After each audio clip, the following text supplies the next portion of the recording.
Welcome to Donmar TV News Channel. Magandang hapon sa inyong lahat. It's 1 o'clock in the afternoon here in the Philippines at pag-usapan natin itong nangyari sa West Philippine Sea na itong Philippine Coast Guard hinarang ng Chinese Coast Guard at may sagutan yung dalawa. Pakinggan rin natin yung reaction ng Department of Foreign Affairs tungkol sa nangyari na ito. At meron ring mga senador na nagre-react dito na medyo nagagalit dito sa ginawa ng Chinese Coast Guard. Pero bago ang lahat, help me na i-like at i-share itong video natin sa Facebook at sa YouTube para kakalat naman ito sa taong bayan. Sabay-sabay tayo mag-like and share. 1, 2, 3, go! Thank you very much. And also guys, subscribe, follow Donmar TV para lagi kayong updated sa mga balita na kagaya nito. Sabay-sabay tayong mag-follow and subscribe. 1, 2, 3, go. Thank you very much. So, unahin natin itong balita ng GMA kung ano ba talaga ang nangyari dito sa West Philippine Sea with the Philippine Coast Guard and the Chinese Coast Guard. I-play natin itong video at magre-react tayo. Muntik nang magbanggaan ang mga barko ng Pilipinas at China matapos harangin ng mga Chino ang Philippine Coast Guard na nagpapatrolya sa West Philippine Sea. Bagay na kung hindi naagapan ay maaring nakapagpahamak sa mga sakay ng barko ayon sa ating Coast Guard. Giit ng Pilipinas, respetuhin naman sana ng China ang karapatan ng Pilipinas. At nakatutok si Maki Pulido.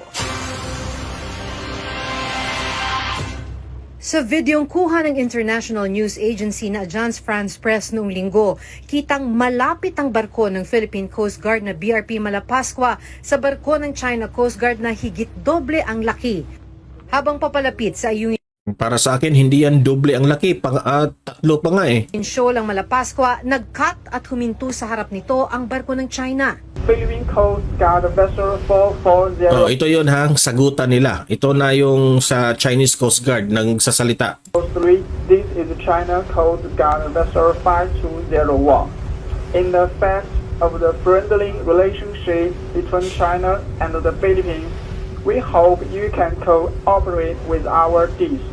Do not take inappropriate behaviors which will interfere with maritime security. Coast Guard vessel, Oh, ito naman yung sagot ng Philippine Coast Guard. BRP Malapascua, MRRV 4403, conducting lawful routine maritime patrol within the Philippine Exclusive Economic Zone.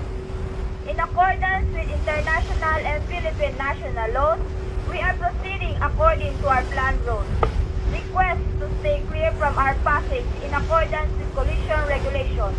Dahil tumawid ang China Coast Guard sa harap ng PCG habang nasa layo na 30 to 50 yards, Sa ganito pang ang pangyayari, di na magkaintindihan yung dalawang Coast Guard. Muntik nang mag-collide yung aming bow, no? Kung hindi pa napigilan yon. Nag-back actually ako. So, ang ipinalabas ngayon ng media at mga statements sa Philippine Coast Guard, hinarang sila. Yung engine ko, kumbaga, Pero hindi pa natin narinig yung side ng Chinese Coast Guard. Kung talaga bang sinadya nilang hinarang yung barko ng Philippine Coast Guard.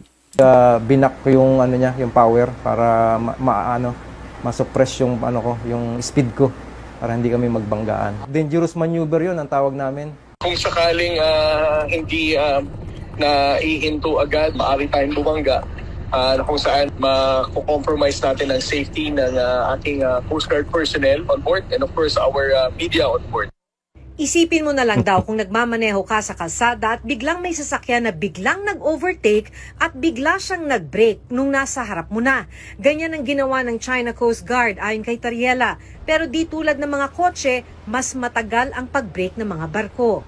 Oh, so ibig sabihin sa version nila, talagang hinarang. So hintayin tayo kung ano ang pahayag, statement ng Chinese Coast Guard ha. Sa sakyan nga nakakainis yan, di ba? Yung bigla kang kakatin tapos hihinto. What more sa barko na hindi mo talaga mapapahinto yung barko. Ang agresibong aksyon ng China Coast Guard ipinagbabawal ng collision regulations ng International Maritime Organization na nagdedetalye ng mga hakbang para maiwasan ang bungguan sa dagat. Sakay ng BRP Malapascua ang ilang miyembro ng media na isinama ng PCG sa pagpapatrol at pag-iikot nito at ng BRP Malabrigo sa mga isla roon mula April 18 hanggang 24. Sa 6 na araw na paglalakbay, ilang agresibong aksyon daw ang ginawa ng China. Ang BRP Malabrigo naman hinarang ng Chinese Navy vessel na may bow number 5499 pero hindi rin nagpatinag ang PCG. Philippine Coast Guard 4402, this is Chinese Navy warship 5499. You are approaching our Ruby Reef. To avoid any move that may cause misjudgment, please leave immediately and keep bow. Chinese Navy warship 549. This is Philippine Coast Guard BRP Malabrigo MRRV 4402. We are conducting lawful maritime operation. You are advised to leave immediately. Madalas daw harang Grabe, nagsagutan talaga, no? In-explain ng Coast Guard natin na ito yung gagawin namin. Please leave immediately. Ang Chinese Coast Guard naman, meron din silang paliwanag. Hayaan na silang dalawa kung sino ang sumunod. ng China ang PCG sa tuwing magro-rotation at mag-reprovision mission sila sa Ayungin Shoal, Grabe. kung saan nakaangkla ang BRP Sierra Madre na binabantayan ng mga tropang Pilipino. Hindi na ako makakagalaw kasi minsan katulong din nila yung Chinese Maritime Militia. Nandun, sumasama sa pag-block sa atin.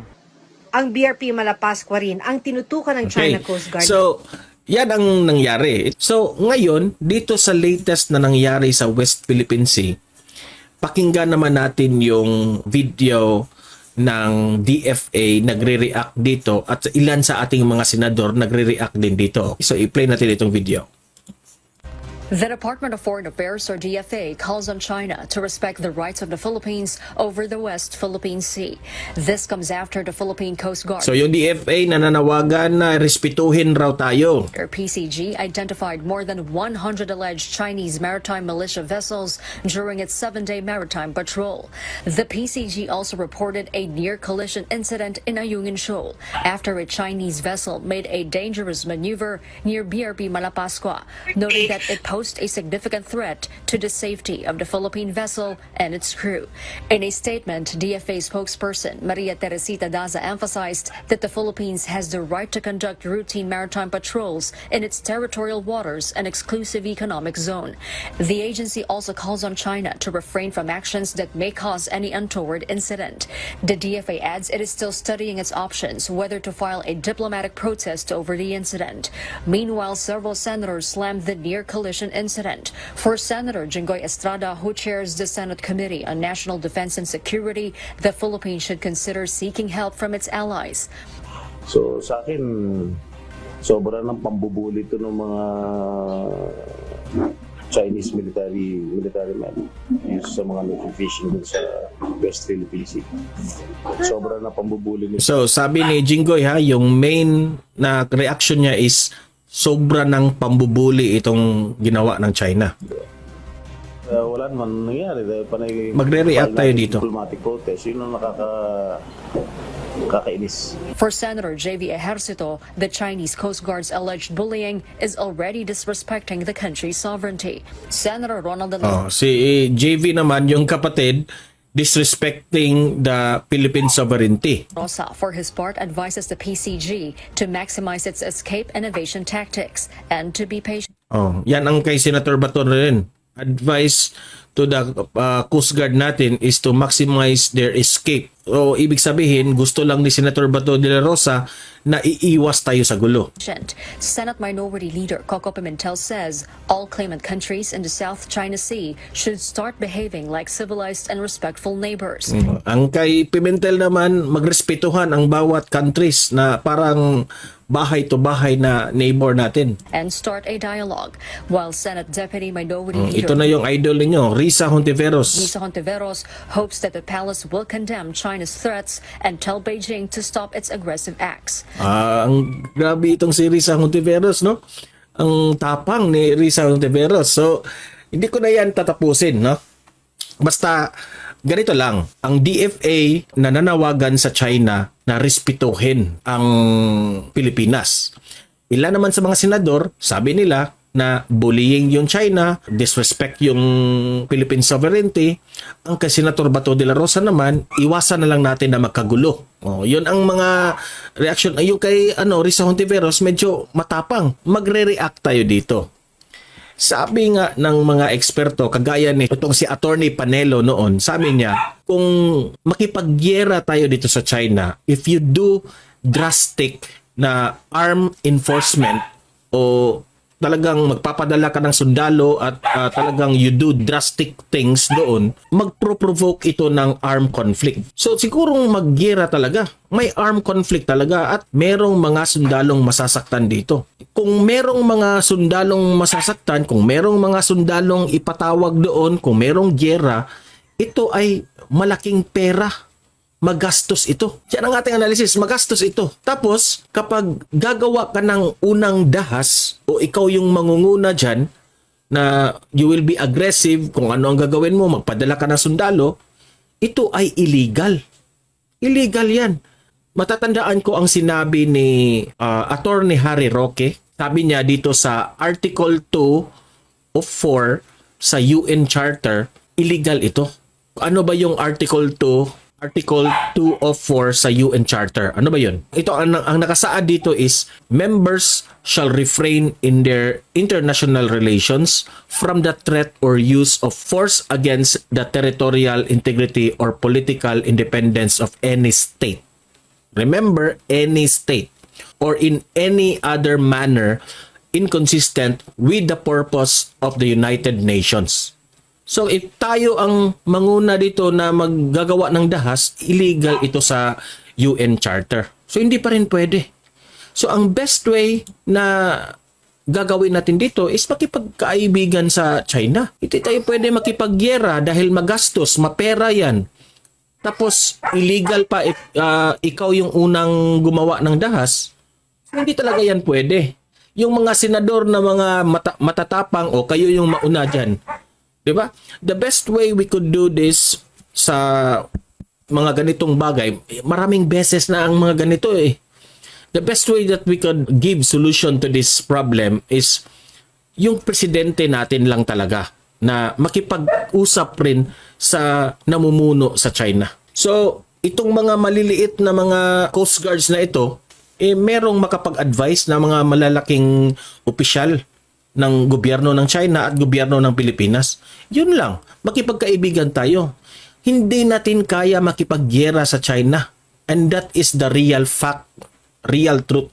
In-explain ko na yan lahat. Illegal yung makipagdahas tayo sa UN Charter. So kayong mga audience ko dito, alam naman natin na merong pro-China dito, merong pro-US tayo. Ako, pro-Philippines ako. Gusto ko na walang masaktan na Pilipino. Masundalo man yan, masibilyan man yan, ma-Coast Guard man yan. Gusto ko peace. Ito yung aking opinion ha. Respetuhin yung aking opinion. Alam ko dito, sa mga audience ko dito, iba-iba ang ating opinion. Ang sa akin, opinion ko dito is makipag-peace lang tayo sa China. Walang gulo. Sabi pa nga noon ng ibang mga eksperto is joint exploration.